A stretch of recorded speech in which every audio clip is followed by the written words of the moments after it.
a tecnologia e o emprego.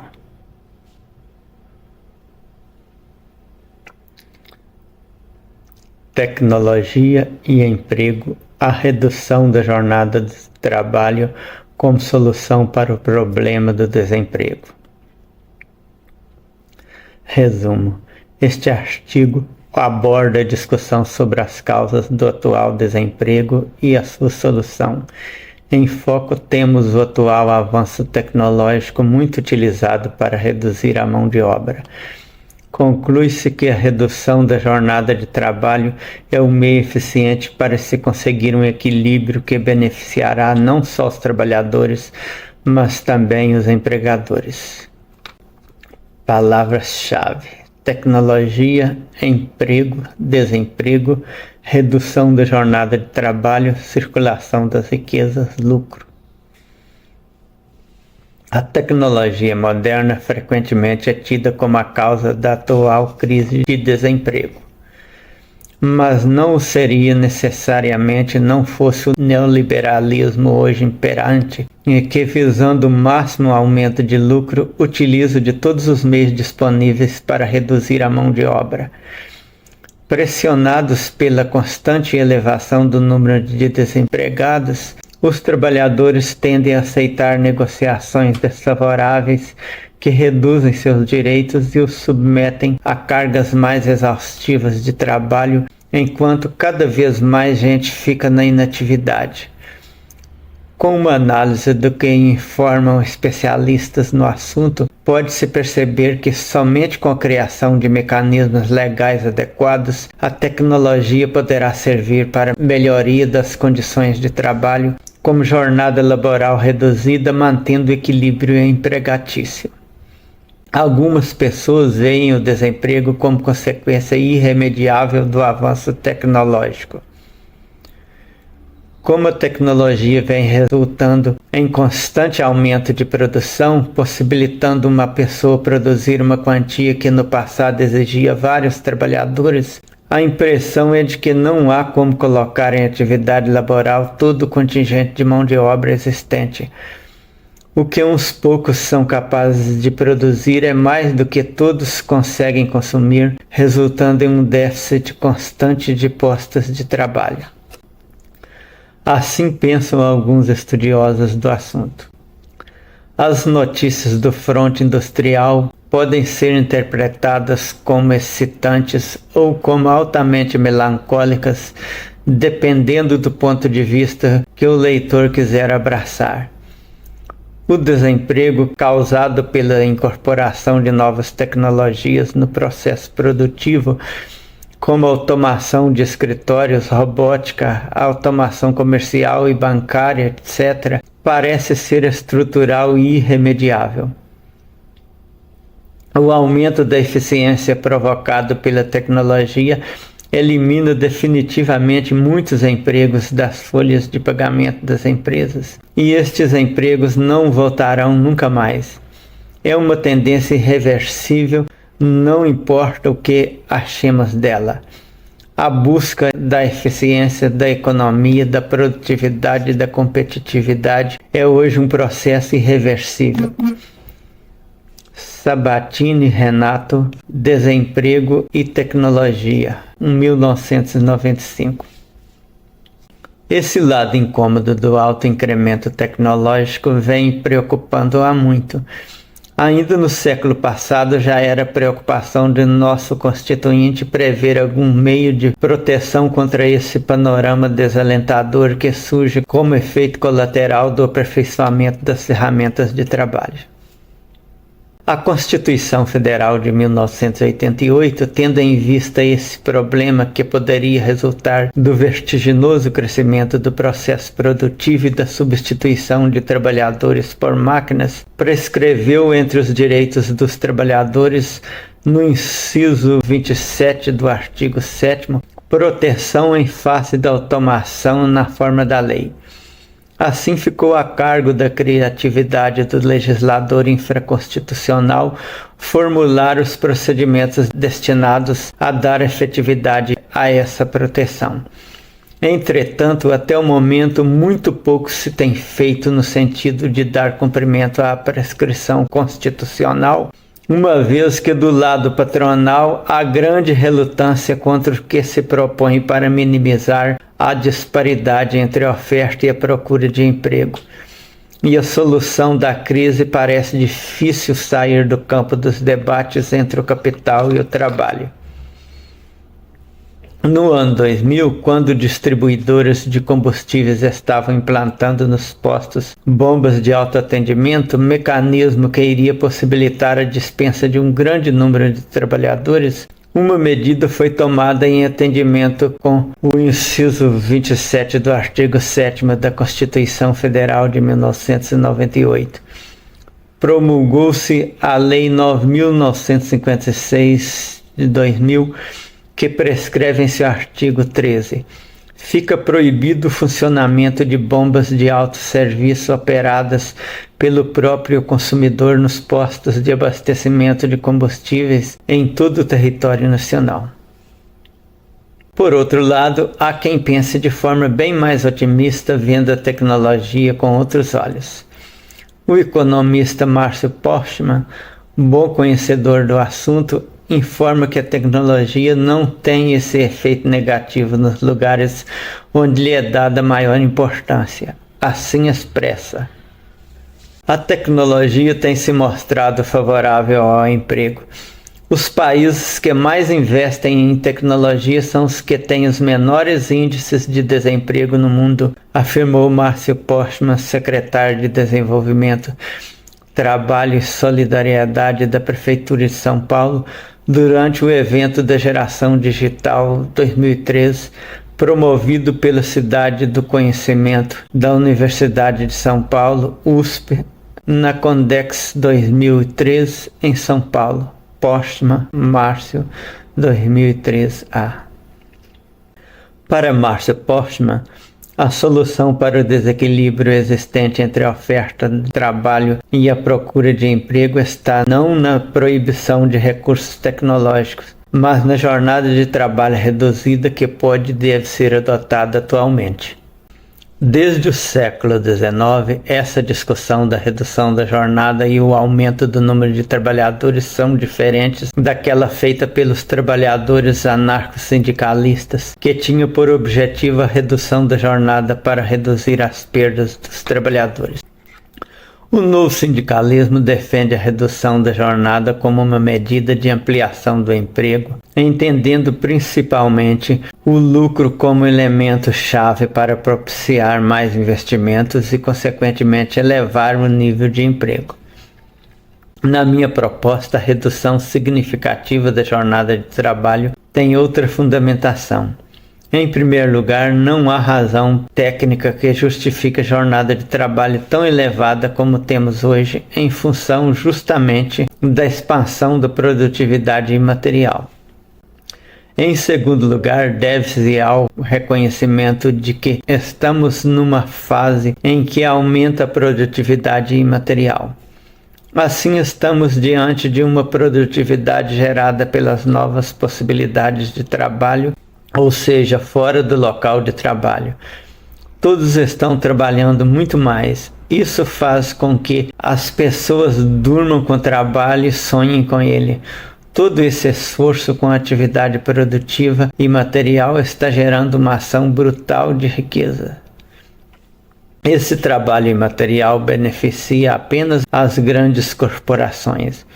As 50 maiores empresas do mundo, por exemplo, têm um faturamento que é superior a 100 países do mundo. Assim, vejo que a redução drástica da jornada de trabalho seria um elemento-chave para compensar o desequilíbrio que estamos assistindo em termos da repartição da renda e da riqueza. Postman, Márcio, 2008b. O efeito da alteração da jornada de trabalho é sobremodo grande. Algumas horas a mais ou a menos têm um impacto de proporção considerável, conforme comentado pelo ministro Vantuil Abdallah. Estudos revelam que 40% dos empregados cumprem jornada superior a 44 horas semanais, o que retira cerca de 1.700.000 novos empregos em todo o país.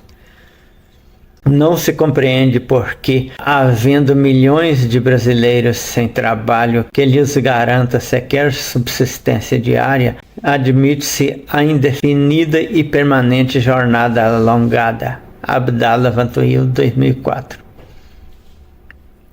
A importância da criação de instrumento jurídico que garanta a redução da jornada de trabalho é bem enfatizada também na seguinte nota técnica do Diese. No final do século XIX e ao longo do século XX, a questão da redução da jornada de trabalho esteve associada principalmente às melhores condições de vida dos trabalhadores e aumento do tempo livre para dedicar à família, estudo ou lazer. Atualmente, porém, essa reivindicação se relaciona também com o combate ao desemprego, grifos acrescentados. Independente do motivo, indaga-se se a redução da jornada legal teria ocasionado aumento do tempo livre. Em um primeiro momento, a resposta parece óbvia. Houve redução da jornada de trabalho e o tempo livre cresceu na mesma proporção. Mas a situação atual indica que não é bem assim, pois somado todo o tempo dedicado ao trabalho, observa-se que sobra pouco tempo livre, uma vez que a realização de hora extra atinge um longo período por semana. B. O tempo de deslocamento, transporte, aumenta em função das mudanças como o crescimento das cidades e a migração dos trabalhadores para as periferias. No Brasil, o tempo médio de viagem, ida e volta, era de 1 hora e 58 minutos, Folha de São Paulo, 2002. Além disso, o fato de a legislação brasileira prever o pagamento do Vale Transporte indica que há um entendimento social que esta é uma atividade relacionada ao trabalho. No entanto, o tempo gasto não é remunerado, ou seja, não é considerado como tempo de trabalho. Na França, de acordo com Guy 20, o tempo de transporte na região parisiense aumentou de 1 hora e 6 minutos no ano de 1959 para 1 hora e 16 em 1974. Em uma semana de 5 dias, representou um aumento de 50 minutos, o que absorve mais de 1/3 da redução da jornada semanal. C. Há necessidade de atividades de qualificação e são raros os casos em que esse tempo é remunerado como tempo de remuneração fixa. E aumenta a execução de tarefas fora do local de trabalho, o que é facilitado pela utilização do fax, celular, notebook e internet, possibilitando que os empregados sejam acionados a qualquer momento do dia e da noite em qualquer local. Há necessidade de solução para o processo de trabalho, principalmente a partir da ênfase dada à participação dos trabalhadores, que os leva a permanecer plugados no trabalho mesmo estando distantes da empresa. Com todos esses elementos, o tempo gasto com atividades relacionadas ao trabalho é bem superior à jornada legal, que no caso do Brasil é de 44 horas por mês. Muitas dessas necessidades extras ocorrem em função da reestruturação do trabalho e do baixo crescimento que passa a exigir cada vez mais tempo e qualificação dos trabalhadores. O medo do desemprego tem feito com que estes se submetam a essas novas exigências. O contexto de crescente desemprego ameaça trabalhadores e seus representantes nas relações cotidianas e no processo de negociação, pressionando a favor da implementação das diversas mudanças, tais como o aumento da flexibilização, a redução dos salários, o aumento das horas extras da jornada, o trabalho no final de semana, a redução do número de equipes, entre outros. Um outro impacto negativo para a vida do trabalhador e de sua família tem sido a redução da incorporação da riqueza produzida socialmente, pois a relação entre produtividade, aumento salarial e redução da jornada, como ocorrido ao longo da história, passa por um grande retrocesso. Para os países da OCDE, por exemplo, o produto e a produtividade mantiveram taxas médias de crescimento nos últimos 25 anos e, ao mesmo tempo, houve uma queda na participação da renda do trabalho. Analisando informações relativas ao período entre 1965 e 1981, observa-se que os ganhos de produtividade na Europa foram distribuídos sob a forma de salário real e a redução da jornada de trabalho. Já nos 80 e 90, a produção incorporada ao salário foi reduzida, caindo de 3,9 para 2,1 ao ano. A partir da década de 80, sendo menor ainda a parcela transformada em redução da jornada, que passou de 0,9% para 0,2%. Tomando como foco o Brasil, quando se considera os altos ganhos de produtividade de trabalho ocorridos nas últimas décadas, pode-se notar que a jornada de trabalho continua muito elevada, inclusive com uma estagnação no seu processo histórico de redução, e os salários estão em queda. Assim, pode-se concluir que a luta pela redução da jornada de trabalho e pela limitação da realização de horas extras no Brasil e no mundo é de extrema importância nesse momento, tanto pela necessidade das sociedades de aumento do tempo livre e de melhoria na renda, como pela possibilidade de criação de novos postos de trabalho, o que contribuiria à conquista de uma reivindicação histórica dos trabalhadores por melhores condições de vida. Diese 2006. Conforme texto acima, a prática e trabalho em horário extraordinário é outro fator a propiciar desemprego que pode e deve ser amenizado.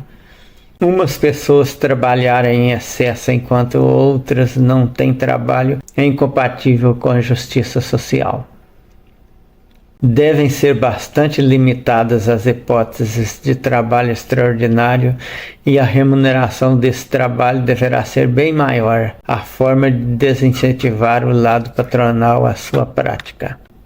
Na Argentina, o trabalho extraordinário foi bastante limitado através da Lei 11.544, regulamentada pelo Decreto Nacional 16.115/33. Artigo 13. Os regulamentos especiais que se dictem para cada atividade específica determinaram as exceções permanentes e temporárias que permite o artículo 4º de la Lei 11.544 e fijarão os limites máximos de prolongação de la jornada. Em nenhum caso, o número de horas suplementárias autorizadas poderá ser superior a 3 horas por dia. 48 horas mensais e 320 horas anuais, sem perjuízo de la aplicação de las previsões legais relativas à jornada e descanso.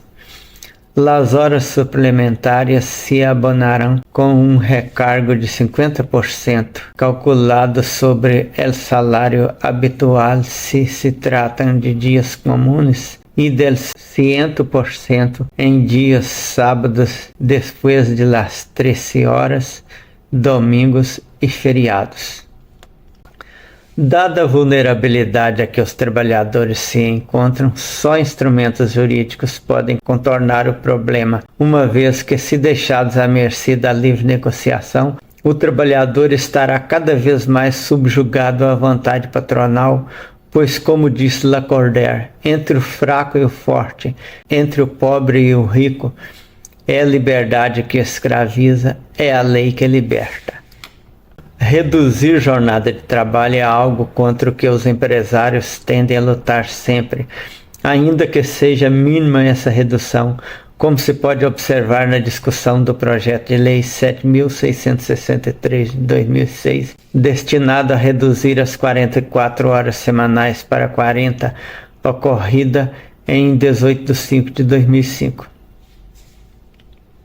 Em tramitação desde 2013, a matéria foi tema de audiência pública da Subcomissão de Trabalho e Previdência do Senado nesta quarta-feira, 18. Durante o debate, Paim afirmou que caso haja consenso entre empresários e funcionários em relação à jornada de trabalho, será possível gerar até 7 milhões de novos empregos no Brasil. No decorrer da mesma audiência, a secretária nacional de Política Social da CUT, Central Única dos Trabalhadores, Rosane da Silva, concordou com o parlamentar, acrescentando que a redução da jornada de trabalho sem ônus para o empregado é uma luta histórica do movimento sindical. Para a secretária, trata-se de um instrumento de inclusão e geração de emprego e renda. A defesa do projeto, contudo, não foi unânime na audiência desta quarta-feira, como comprovam declarações do diretor do Departamento Sindical da Fiesp, Federação das Indústrias do Estado de São Paulo, Roberto Ferraiolo, para quem o emprego é gerado apenas com desenvolvimento econômico e redução de impostos. Outros benefícios.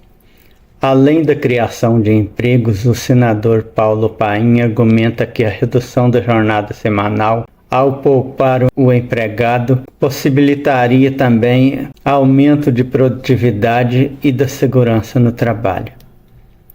O parlamentar afirma ainda que a medida faria com que o país se adequasse a padrões de diversas outras nações, onde a carga horária anual é de aproximadamente 1,4 mil horas. No Brasil, esse número fica em 2,1 mil horas. Vale dizer que as constituições de 1934 e de 1988 já haviam reduzido a jornada de trabalho no país. Neste último caso, cujas regras vigoram até hoje, a carga horária semanal caiu de 48 para 44 horas, sendo que o tempo médio de trabalho diário não pode ultrapassar 8 horas. Eduardo Barros. O lado trabalhista vê na redução da jornada a criação de novos empregos, aumento de produtividade, segurança no trabalho e uma aproximação do país com os países desenvolvidos. O lado patronal, por sua vez, só vê prejuízo para a empresa e bate-se pela redução de impostos. Em apoio ao lado trabalhista, pode-se argumentar que uma pequena redução no lucro relativo é facilmente compensada com uma circulação mais rápida das riquezas, que gera lucro maior em tempo menor. Enquanto as longas jornadas de trabalho de alta produtividade propiciam elevada taxa de desemprego, com escasso consumo, uma jornada de trabalho bem reduzida, conforme proposição de Postman, significaria mais emprego, o que se traduz em mais consumidores, fortalecendo a economia como um todo. Ademais, com uma jornada de trabalho menor, o trabalhador terá um tempo livre que muitas vezes irá utilizar para lazer, e esse lazer, por sua vez, quase sempre levará à ocupação de outras pessoas no setor, gerando mais empregos. Com mais empregos, mais pessoas poderão consumir melhor, resultando em maior movimento no comércio, que exige mais produção, derivando daí uma corrente de progresso por toda parte.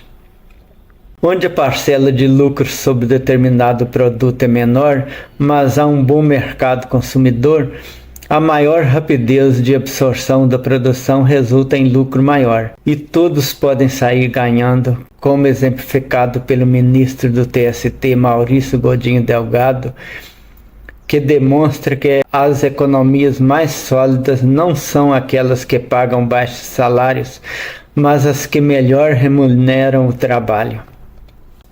Não é por outra razão a propósito que os países mais desenvolvidos do ponto de vista econômico, social e cultural são os que apresentam um nível mais elevado de retribuição ao trabalho.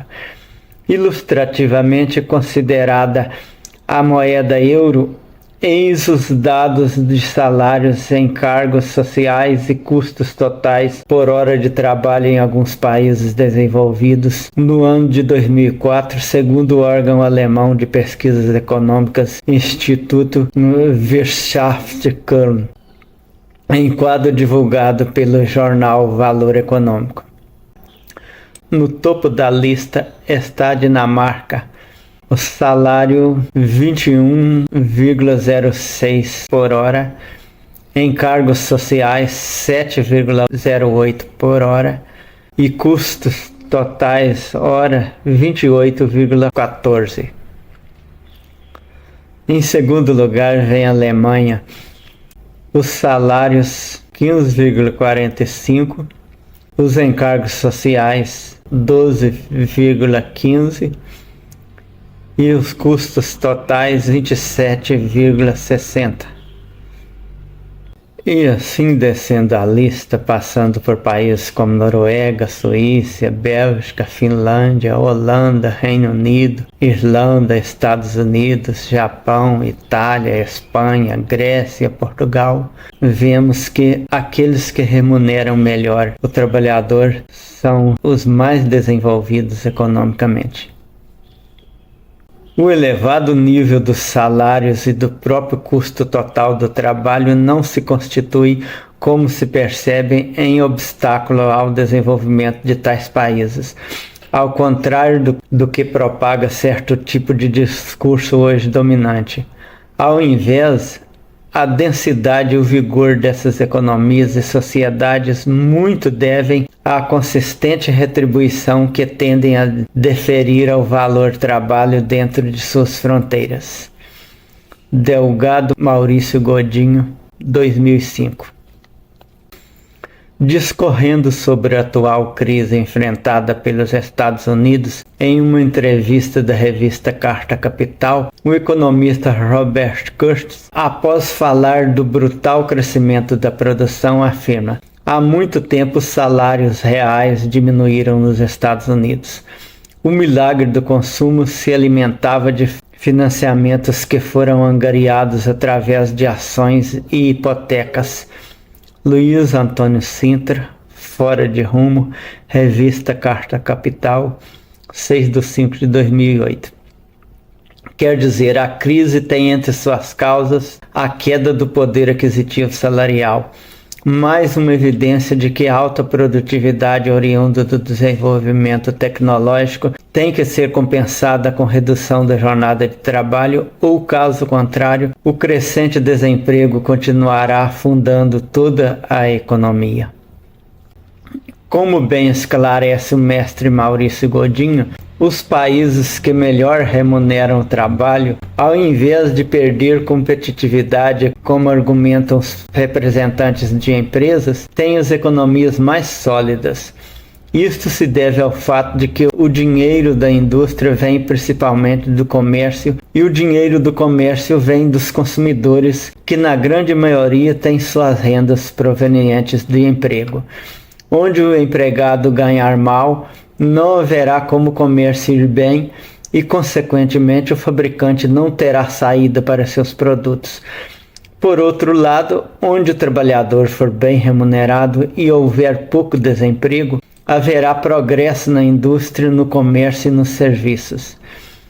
Entende esse autor, com base nas informações acima colecionadas, que enquanto a atualmente tão propalada flexibilização de direitos trabalhistas aprofunda o fosso das disparidades sociais e do desemprego, Uma legislação que assegure a redução da jornada de trabalho, segundo propõe Márcio Portman, irá reduzir as desigualdades sociais com expressiva melhora nas condições de vida dos trabalhadores, diminuir o desemprego e fortalecer a economia geral. Assim, com instrumento jurídico que assegure a redução da jornada laboral, a alta produtividade decorrente do avanço tecnológico, em vez de causar desemprego, estará a serviço do bem-estar da coletividade. Observação: esse artigo é parte do curso de pós-graduação em Direito do Trabalho, escrito em 2008.